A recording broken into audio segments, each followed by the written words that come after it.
2012年5月25日，84歲嘅香港首富、商界傳奇李嘉誠行出長實集團股東大會，門口嘅記者已經等咗4個鐘頭。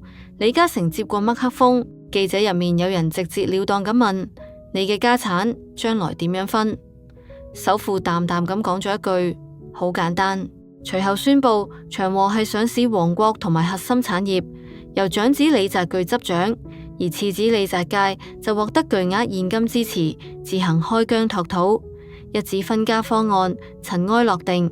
然而意想不到嘅係，10多年後故事嘅發展卻等外面大跌眼鏡。李澤鉅接掌家業之後，不過3-4年就虧損高達4000億，反而嗰個冇得繼承主家業嘅李澤楷，卻靠住老豆當年俾佢嘅資金同埋資源，一路喺電信、地產、保險殺出新局。2025年7月7日，富衛集團終於喺港交所掛牌上市，李澤楷嘅身家再度飆升。如此懸殊嘅差距，等民眾紛紛對李嘉誠嘅決定產生質疑。李嘉誠當年真係揀錯接班人啦嗎？點解將最龐大嘅商業帝國交俾李澤鉅，卻等李澤楷喺外面越闖越猛，長子首度市值縮水，次子反而上市翻身？呢個到底是李家王朝嘅衰落，定係李嘉誠早就算好嘅一場風險對沖？呢位97歲嘅老首富，到底是像晚年睇走咗眼，定係由一開始就布下咗一盤外人睇唔明嘅大棋？而真正嘅答案，可能比邊個輸邊個贏更加冷血，亦都更加現實。大家好，歡迎嚟到子子有嘢講，我是蕭 P。今日我哋一齊嚟聊聊長子首度市值縮水，次子卻富衛上市翻身。李嘉誠真係揀錯接班人啦嗎？第一章，一場分家，兩種命運。喺香港，李嘉誠依然是那個兜唔開嘅名字，哪怕已經97歲，哪怕晨早退下前線，佢仍以約450億美元嘅驚人身家穩坐香港首富之位。可諷刺嘅係，錢多到呢個地步，亦都未必買得到晚年嘅安寧。呢些年，李嘉誠頻頻出售資產，由內地到海外，由地產到港口，每一次揈貨都好似是在幫李家未來提前做防守。外界看在眼裏，亦都忍不住猜，呢位老首富到底是在套現避險，定係已經受到咗下一個時代嘅風暴？更等人唏噓嘅係，佢嗰兩個年近花甲嘅仔，一個謹慎到近乎保守，一個激進到四處闖蕩，卻似乎冇一個可以真正令佢徹底放落心。尤其當李澤楷嘅名字重新被推到台前，呢場兄弟對比就變得更加微妙。相比起大哥李澤鉅一貫低調、沉穩、守成，李澤楷呢幾年明顯動作更大。呢位曾經被稱為小超人嘅次子，終於迎嚟咗自己商業版圖入面嘅第4間上市公司富衛集團。2025年7月7日，富衛集團歷經多年折騰，4次衝關之後，終於喺港交所掛牌上市。當然，市場反應並唔算轟動，開盤一度跌咗近2%，隨後又微漲2%，唔夠1個鐘頭，又返到發行價附近原地徘徊，冇想象中嘅熱烈追捧，亦都冇一上市就驚艷全場嘅資本神話。但係對李澤楷嚟講，呢一步依然意義重大，因為至少佢終於叩開咗資本市場嘅大門。自此，李澤楷手中已經握有4間上市公司：電訊盈科、香港電訊、盈大地產，再加上最新加入嘅富衛集團。呢個版圖已經夠晒撐起一個屬於佢嘅全新李氏王國。只是富衛呢條路從來行得唔輕鬆。2013年，李澤楷以21億美元收購荷蘭國際集團相關保險業務，正式切入保險賽道。隨後，富衛開始一路擴張，野心越來越大，版圖越鋪越寬。可擴張背後，代價亦都相當沉重。2021年赴美上市未果，2022年到2024年又連續3次衝擊港交所失敗。直到2025年第4次申請，富衛才終於破關成功。表面睇是李澤楷終於贏咗一局，但係翻開賬本，壓力同樣刺眼。富衛過去6年累計虧損約13.5億美元，借貸超過27.86億美元，永續證券賬面值亦都達到7.59億美元。呢個唔是一門輕鬆賺錢嘅生意。更似是一場押上時間、資金同埋耐性嘅長期賭局，亦都似是李澤楷幫自己安排嘅一次彎道超車。佢冇繼承老豆最核心嘅長和系王國，於是乾脆另起爐灶，用保險、金融、科技呢啲新故事，重新證明自己唔是被分出去嘅邊緣次子。隨住富衛上市，佢嘅個人身家亦都隨之上揚。2025年2月，李澤楷以45億美元排在香港富豪榜第19位，去到2026年，排名進一步升到第17位。老豆嘅時代正在慢慢落幕，而李澤楷似乎正在用自己嘅方式話俾外面知，李家第二代還遠遠沒有退場。可就在小超人激流勇進，四處攻城略地嘅時候，另一邊嘅大哥李澤鉅卻承受住完全唔同嘅壓力。如果話李澤楷代表嘅是冒險、擴張同埋新故事，咁李澤鉅代表嘅就是李嘉誠親手交落嚟嘅舊王國。由表面睇，佢行嘅是最正統、最穩陣嘅接班路線。佢手握長江實業約40%股權，管理旗下20多間企業。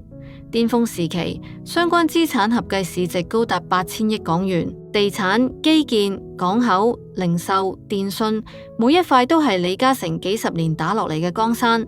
按道理講，呢個先至是真正嘅皇位，呢個先至是李家最厚實嘅家底。可問題是，當李澤鉅真正接過權杖之後，現實卻冇俾佢太多體面。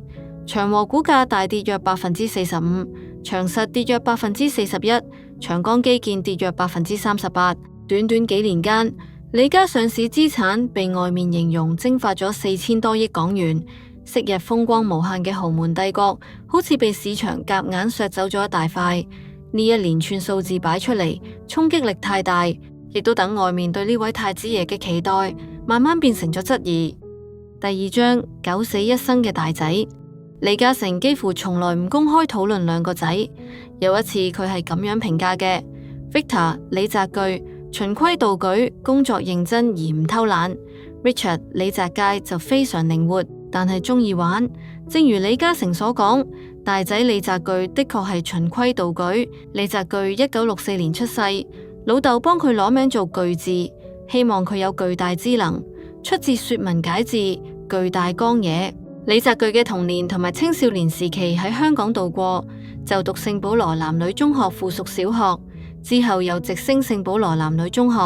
作為李嘉誠嘅第一個仔，佢由細到大都被父母悉心培養，經常接受老豆嘅食苦教育同埋古文教育。8歲就旁聽董事會，中學畢業之後去咗美國史丹福大學深造，選讀嘅專業亦都係老豆指定嘅結構工程、建築管理雙碩士。目的就係為咗將來可以配合老豆嘅房地產大業。1985年學成返港，加入老豆嘅長江實業集團。李澤鉅大半世嘅事業成績都乏善可陳，終歸老豆李嘉誠既長壽又健康，業務能力亦都太過突出。皇帝唔退位，太子就只能夠安分守己，默默咁當背景板，輪唔到佢有咩建功立業嘅機會。李澤鉅深諳此道。佢喺成長過程之中，從來冇試過一次謀力，亦都冇任何高調嘅行為，一切行動都以李嘉誠嘅指令為尊。佢總是默默咁跟喺老豆身後，將所有嘅光芒都俾晒老豆。李澤鉅同細佬活成了一對反義詞。比較搞笑嘅係，李澤鉅後來接班，各大傳媒梳理李澤鉅大事記嘅時候，就會想盤點下佢嘅戰功，都唔出咩似樣嘅。最後重點突出嘅，竟然係1986年長江實業收購咗加拿大赫斯基能源，而收購嘅重要原因係李澤鉅入咗加拿大籍。1989年，李嘉誠正式任命李澤鉅為長江實業集團董事。1996年，再度升任集團副主席。此時，李澤鉅亦都完成了圓滿嘅婚姻大事，一切都按部就班地順利地進行緊。但係厄運亦都喺呢個時候降臨。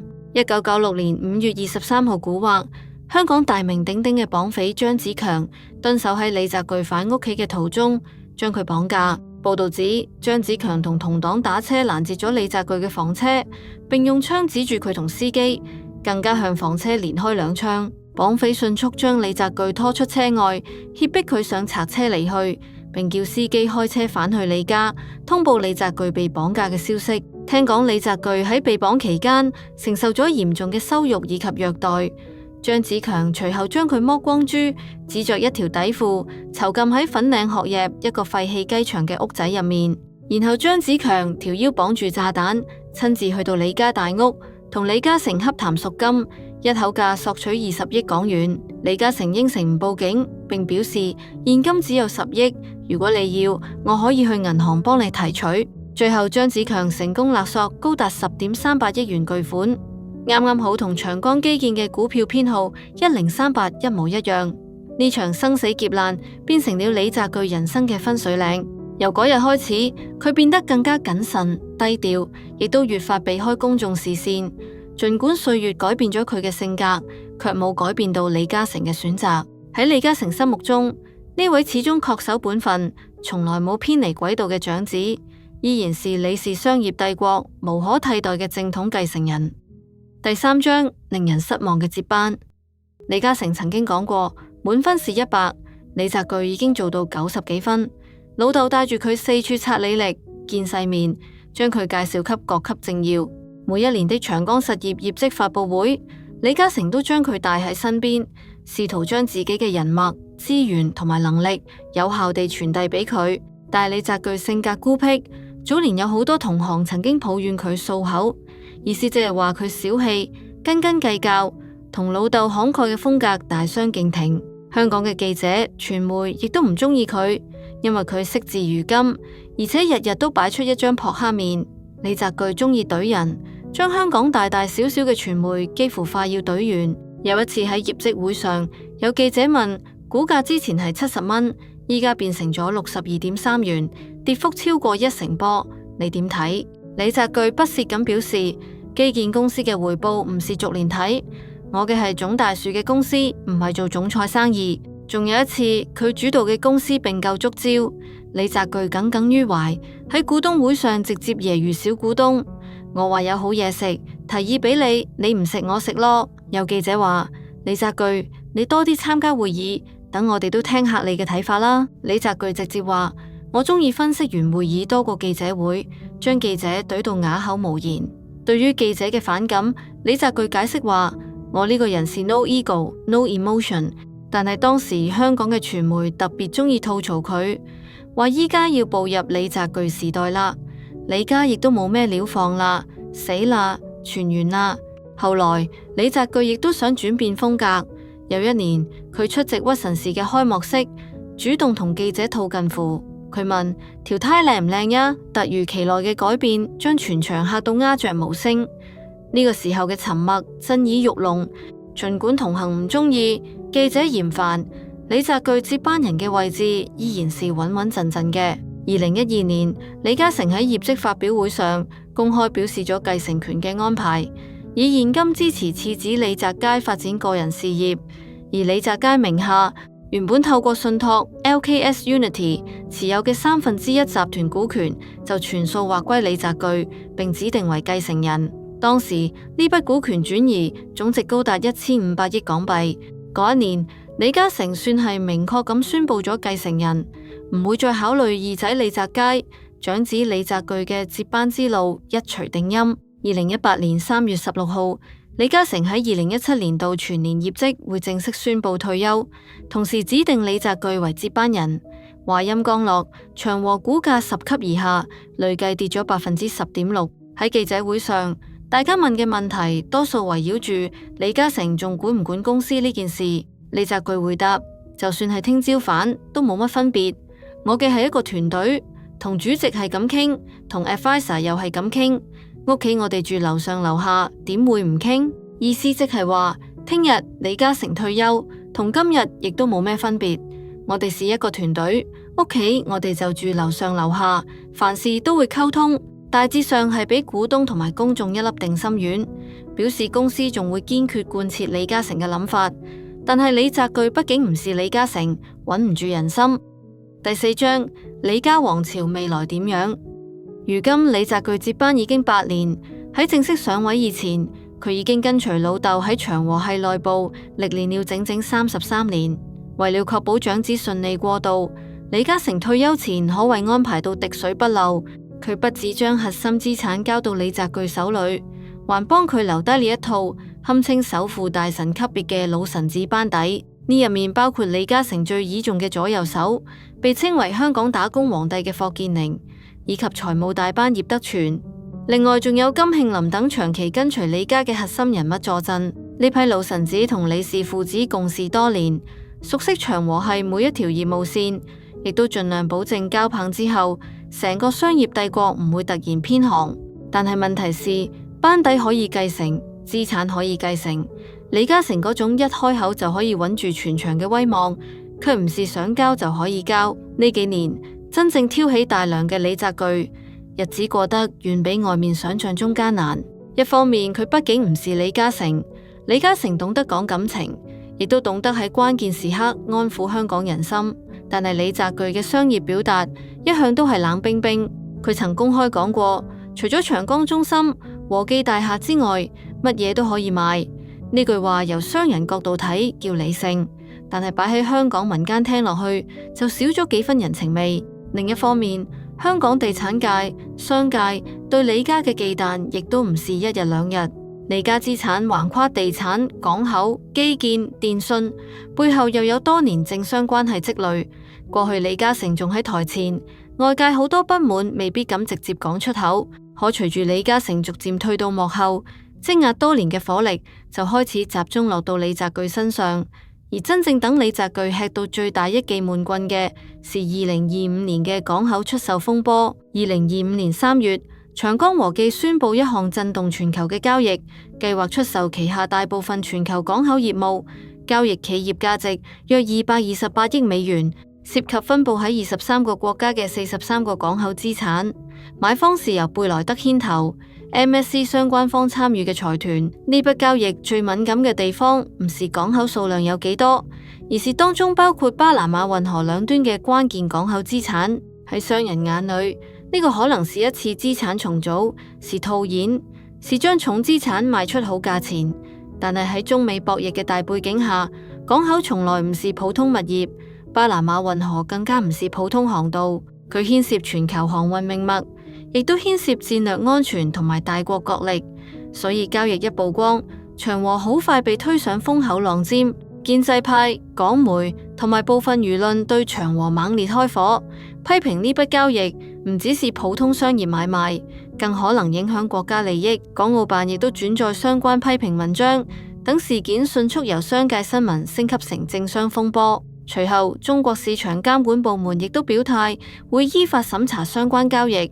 原本望落去順利推進嘅8億美元級交易，開始出現明顯變數。到了4月初，原定簽署嘅第一階段文件未能按期完成，到7月下旬145天獨家談判期屆滿之後，長和又表示正同買方財團商討調整交易結構，並研究加入中國主要戰略投資者。市場隨即傳出中遠海運有意加入財團，成為呢場交易能否繼續推進嘅關鍵變量。換句話說，李澤鉅原本想賣資產、降風險、套現金，結果卻一腳踩入咗中美博弈最敏感嘅水域，一波未平，一波又起。就在港口風波鬧到沸沸揚揚嘅3個月後，香港政壇傳嚟了一記更加清脆嘅耳光。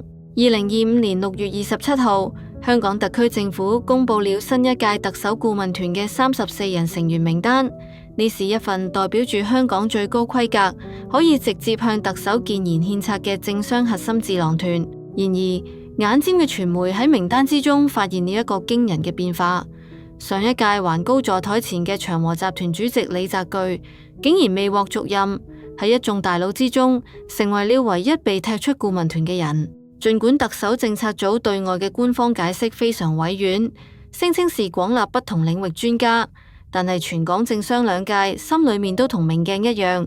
李澤鉅嘅公開除名，唔單止是因為長和係長期喺香港囤地，唔起住宅起公屋，透支了社會信任，更加核心嘅導火線就是3月份那場觸碰了地緣政治紅線嘅港口交易。由2023年主動卸任全國政協常委，到2025年被特首顧問團剝奪席位，李澤鉅試圖標榜嘅商業歸商業、政治歸政治，正在徹底失效。面對李家發生嘅事，李澤钜出嚟講話比較悲觀。我唔敢預測未來全球嘅經濟形勢，我哋正在經歷壓力測試，風浪嚟嘅時候要捱得住。而且李澤钜以肉眼可見嘅速度，一年比一年老。今年佢61歲，睇落去比佢老豆仲要憔悴，成個人都顯得病怏怏咁，牙齒、皮膚、眼睛、神態都唔太自然。相比之下，老豆好似更加有生命力。第5章，4000億縮水背後嘅驚天算盤。返到嗰個最核心嘅疑問，李澤钜接班呢幾年，長和係市值蒸發、資產縮水，呢個難道唔是事實嗎？首富嘅算盤係咪真係打錯咗？內行人俾出嘅答案係恰恰相反，呢個正是李嘉誠父子布下嘅終極深遠大局。李嘉誠畢竟是一位精明過人嘅商人，多年累積嘅資產規模遠遠超出眼前呢4000億嘅蒸發額。據悉，當前長江實業集團市值已降至約1500億港元，2年間蒸發上千億，但係公司嘅淨資產遠高於此。與此同時，李嘉誠父子趁低價吸納股份，表面上是為了救市，實則是在低位增持，掌握更多控制權。如今兩個人合計持股比例已經快要超過70%，而根據規定，一旦持股達到75%，便有能力推動公司私有化。若果真係咁，佢哋便可以用比較低嘅價格攞落價值約3000億港元嘅資產。目前市場上剩低約30%嘅股份，市值大約為450億港元。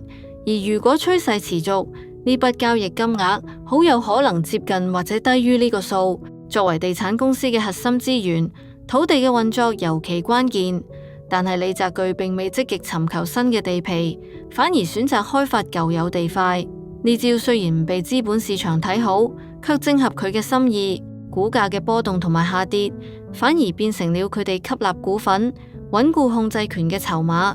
喺香港資本市場，咁樣嘅操作手法並唔罕見。或許呢個正是李嘉誠父子精心布下嘅一盤大棋。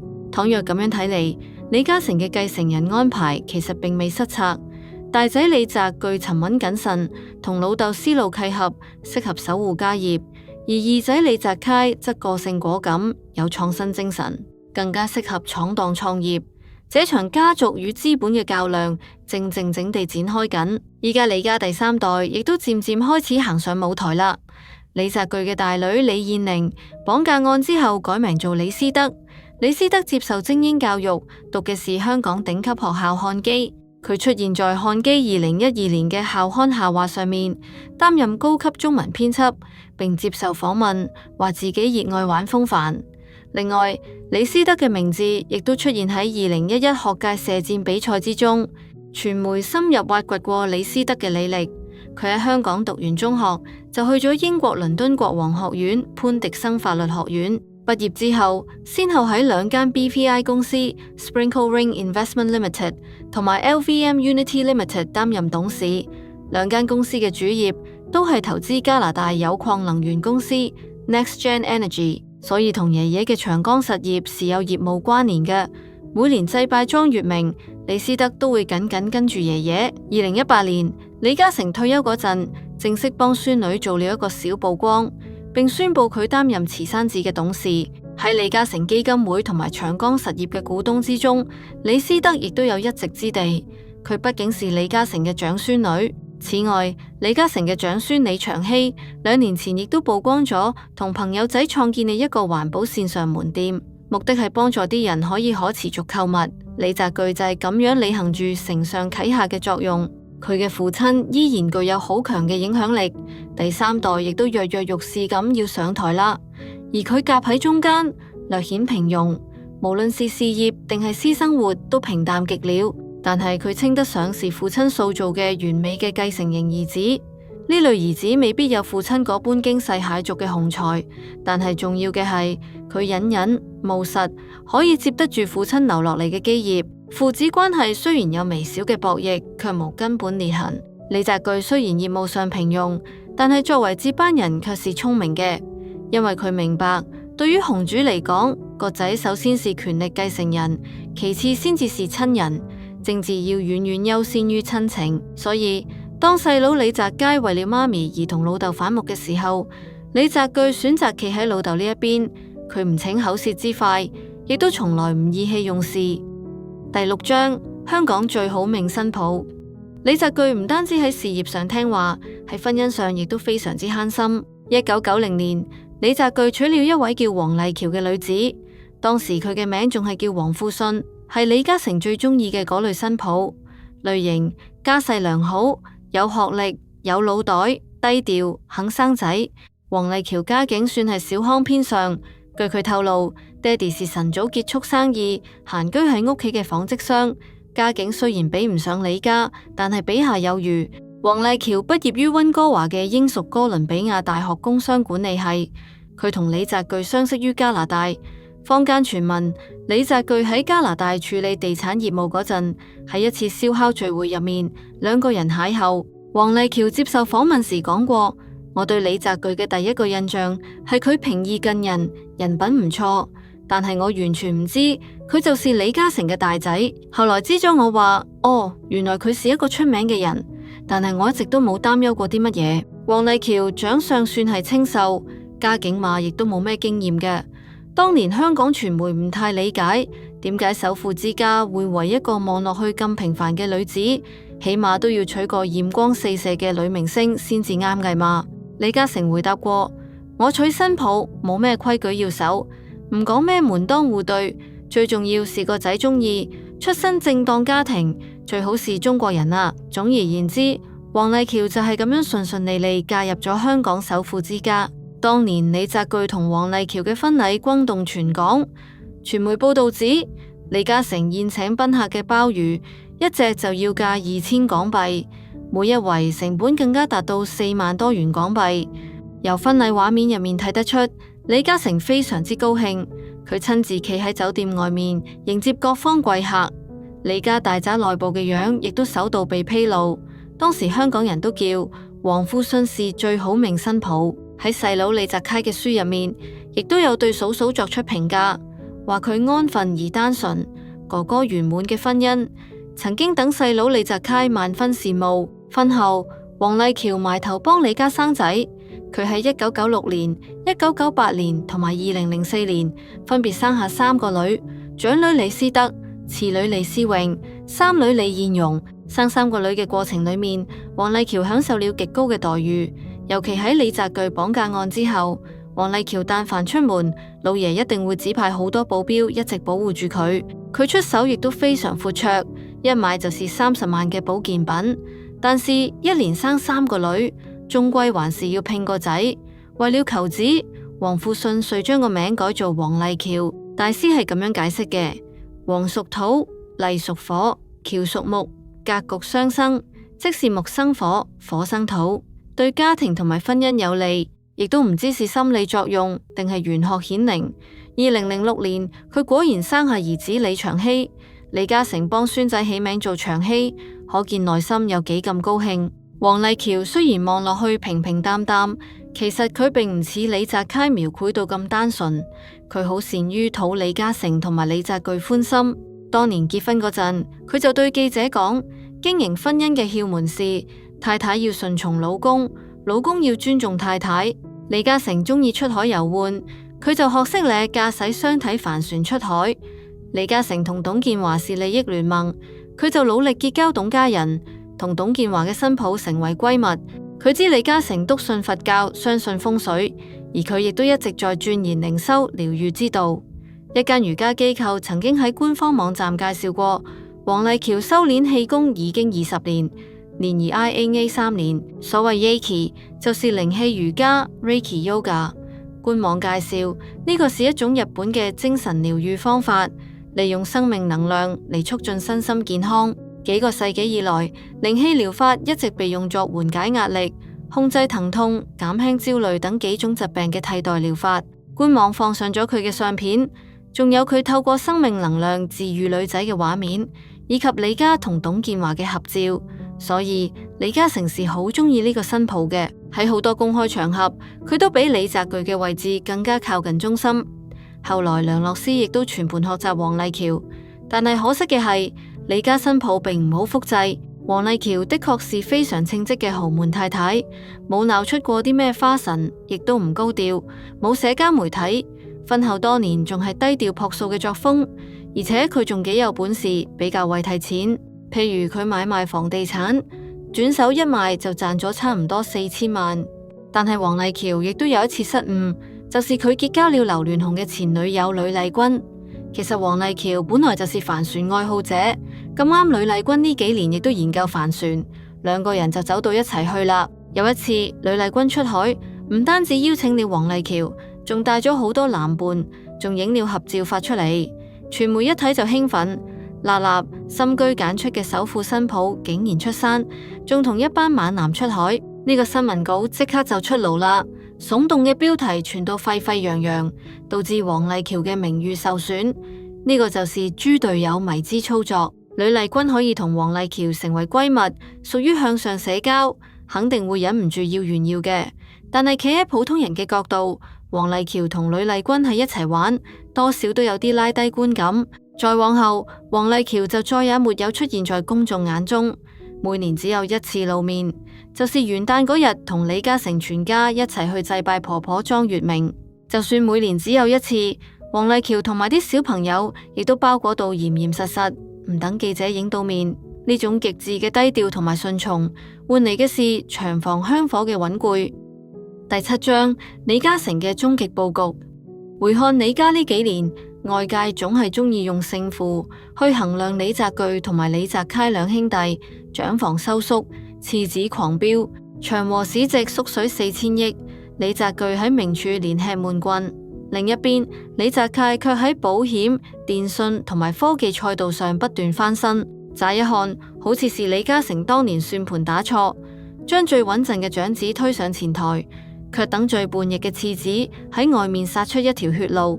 可如果將視線拉高到李家兩代人嘅維度，就會發現呢個根本唔是一場簡單嘅兄弟勝負局，而是一場教科書級別嘅豪門資產雙軌對沖。李嘉誠喺90多歲時，真正完成嘅唔單止是退休交棒，而是一場極其冷血、理智，甚至毫無情感負擔嘅家族防火牆實驗。一向信奉穩健嘅李澤鉅被留喺李明處，佢要面對嘅是新時代對舊香港豪門嘅清算與重構。港口博弈、特首顧問團除名、股價長期承壓，仲有老派地產商囤地、基建、海外佈局帶嚟嘅種種社會積怨同埋政治震盪，呢啲嘢全部壓喺長房身上。李澤鉅就好似被推到台前嘅吸雷針，佢唔需要太鋒利，亦都唔需要太出風頭，佢只需要穩，只需要狂，只需要用嗰張冷硬嘅撲克面，幫整個李氏家族頂住時代嘅風浪。長和係市值縮水，望落去是長房嘅失敗。可換個角度睇，呢個亦都係李家必須付出嘅時代代價。舊帝國越龐大，越不可能毫髮無損咁穿過風暴。於是李澤鉅留喺舊世界入面，幫李家守住底盤，亦都幫李家承擔壓力。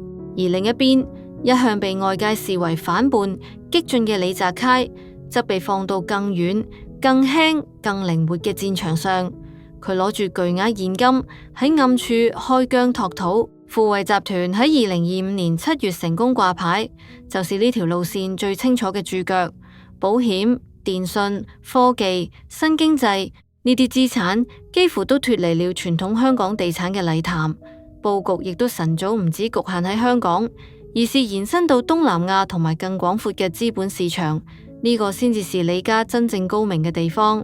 長房守舊資產，次子攻新資產，一個喺明處擋刀，一個喺暗處突圍。如果長和係舊帝國，喺時代風浪之中不可避免咁衰落，李澤楷喺海外拼殺出嚟嘅金融與科技新王國，就可以變成了李氏家族二次復興嘅預備引擎。反過嚟講，如果李澤楷喺外面玩到太大，燒錢燒到斷裂，長和係那些深不見底嘅隱形資產、低位增持嘅土地同埋基建項目，又會變成了佢永遠不倒嘅終極靠山。呢個唔是兄弟內鬥，呢個是雙線保險。更重要嘅係，李家嘅第三代晨早喺長房同埋二房嘅隱秘交錯之中穩步登場。